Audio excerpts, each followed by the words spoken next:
Minutes of questioning. Thank you, Chairman Raskin, and thank you to the first panel of students for sharing your stories and taking action.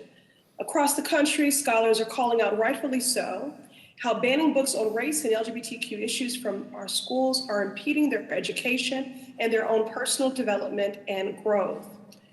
Republican book bans target literary classics like The Bluest Eye and Beloved by Toni Morrison, the first Black woman to win the Nobel Prize in Literature, because the novels discuss racism and slavery.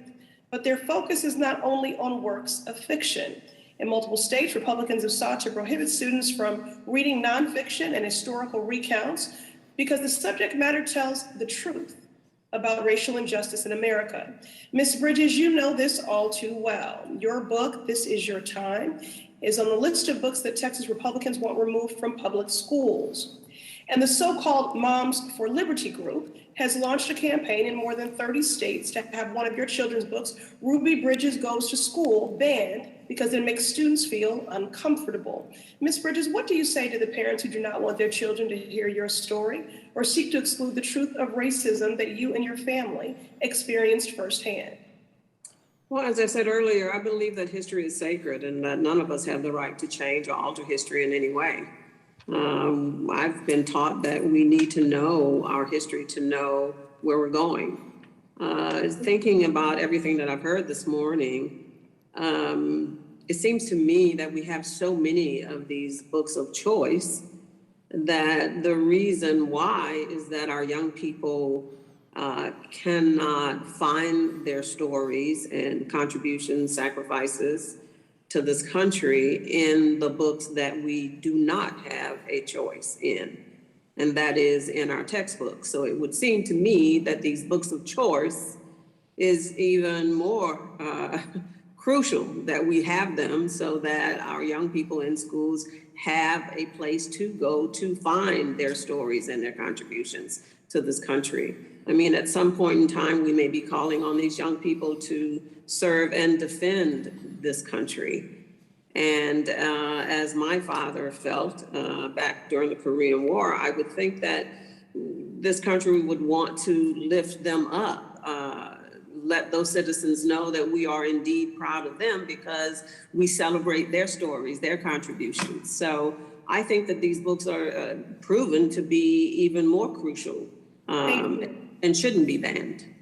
Thank you, Ms. Bridges. And to your point about called on to be the future defenders, you know, in communities throughout the country, Black students of all ages continue to face white supremacist violence just for trying to access quality education. I mean, recent threats on our HBCUs are a stark example of this, in fact. So how do you think the removal of books like yours will affect this young generation of students who might not be aware of the struggle to fight segregation in America? How does it affect their sense of purpose, their agency?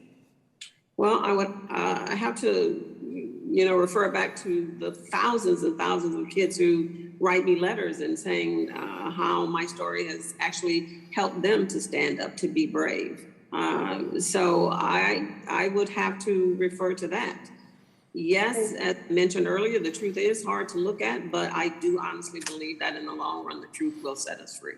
And thank you so much, Ms. Bridges. And these book bans are really no more than a malicious political campaign of erasure of civil rights, history, erasure of LGBTQ equality, erasure of all the hard-fought progress made that allows our babies the chance to learn in accepting and nurturing classrooms. But of course, this is not just about knowledge. I could argue that books save lives. I know it saved my own when I was a child in real time experiencing child abuse. And I picked up Maya Angelou's I Know Why the Cage Bird Sings from my school library. And it was the first time in the midst of all the shame and the fear that I was experiencing that I knew that I was not alone in the world.